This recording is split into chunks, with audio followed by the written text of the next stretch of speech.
Kienet il-ħolma ta' Monsinjur Michele Azzopardi li xi darba jkun jista' jtejjeb il-kwalità ta' ħajja ta' persuni b'diżabilità li għal xi raġuni ma kinux qed jgħixu mal-ġenituri tagħhom. Fit-12 ta' Settembru tal-1965 fuq ir-Rediffusion huwa tkellem dwar din il-ħolma tiegħu li tinfetaħ l-ewwel dar f'Malta għal persuni b'diżabilità.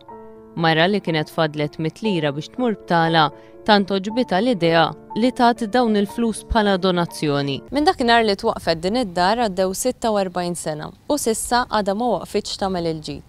Tkellimna mad-direttur tad-dar Father Martin Mikallef.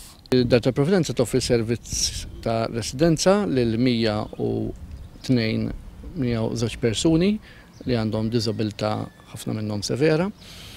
U kol nofru servizz tant importanti li huwa s-servizz ta' respite. Id-direttur Father Martin Mikallef kellu x-xorti li jiltaqa' ma' Monsinjur Michele Azzopardi meta kien żgħir u ġie jkellimhom fil-klassi dwar id-Dar tal-Provvidenza li kien beħsibu jiftaħ. Illum ir-residenti oħrajn li jattendu d-Dar tal-Provvidenza jagħmlu ħafna xogħol siewi. Nagħmlu bubbis, nagħmlu nonni, mettux. Naħseb li x'kien jien, għax kull jum nagħmel ħerz, żgħar. Mal-200 impjegat u l-200 volontier oħra flimkien mas-sorijiet tal-karità jaħdmu f'din id-dar. Aħna qegħdin 4 sorijiet hawnhekk u ilna minn meta twaqfet id-dar minn 1965 u x'hekk twaqfet.